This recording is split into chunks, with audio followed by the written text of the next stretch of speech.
And as Israel's war in Gaza passes its 100th day, Prime Minister Benjamin Netanyahu has vowed to keep fighting until Israel reaches total victory and completely dismantles Hamas. This comes as Israeli police say the two suspects are now under arrest after multiple car ramming attacks in Ra'anana. At least one person is dead, 14 others hospitalized. Israel says the suspects stole cars and then slammed them into crowds of people at 3 different locations in that city. Our Patrick Reevell is in Tel Aviv with more. So you recently spoke with the chief economist of the UN World Food Program, which is providing aid there. Just put in perspective as we see these new attacks, just the dire situation in Gaza. Hi, Kira. Yeah, a really dire situation in Gaza. I mean, put simply, the UN says that Gaza is starving right now. We spoke, as you say, to the chief economist of the World Food Program, Arif Hussein, who helped assess the hunger situation in Gaza recently. And he painted really just a catastrophic picture, some really shocking numbers. He said 9 out of 10 people in Gaza right now are hungry and a quarter of the population are starving. Take a listen to what he told us. Pretty much everybody in Gaza is hungry.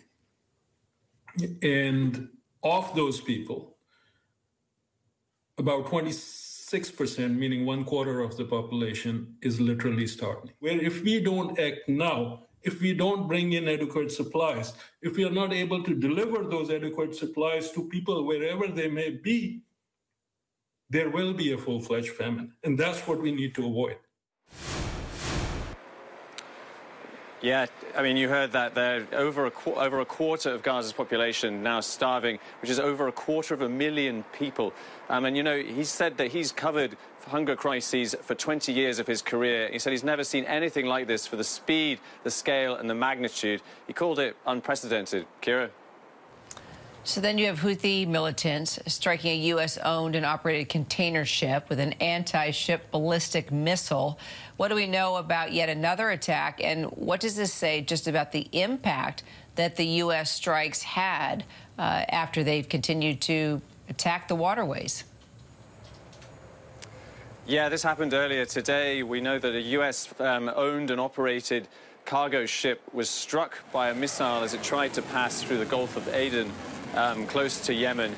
The U.S., the Pentagon, has said that it was an anti-ship ballistic missile launched by the Houthis. The Houthis have now claimed responsibility for it. It appears that there were no injuries on the ship that was called the Eagle Gibraltar, and which is continuing its journey on for the time being, as we understand it. But obviously this shows that the Houthis are still able to mount attacks on shipping as it tries to come through the Red Sea. And despite the attacks that the US and the UK made last week, the Houthis tonight vowing that they're going to continue their attacks. And I think this isn't a surprise. Most experts said that it was extremely unlikely that the American attacks last week, the American strikes last week, would significantly disrupt the Houthis' ability to be able to continue to attack shipping as it passes through the Red Sea. So the IDF says it's carried out another extensive wave of airstrikes on Hezbollah in Lebanon as well. And this was in response to the attacks over the northern border, the deepest Israeli strikes yet into Lebanon. How worried are people about a wider conflict?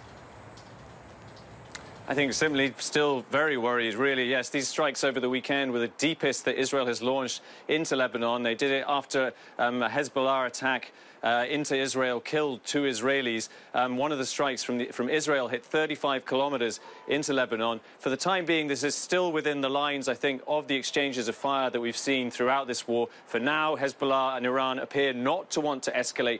But every day this goes on, fears very much remain that this could at some point escalate into a wider war. Kira?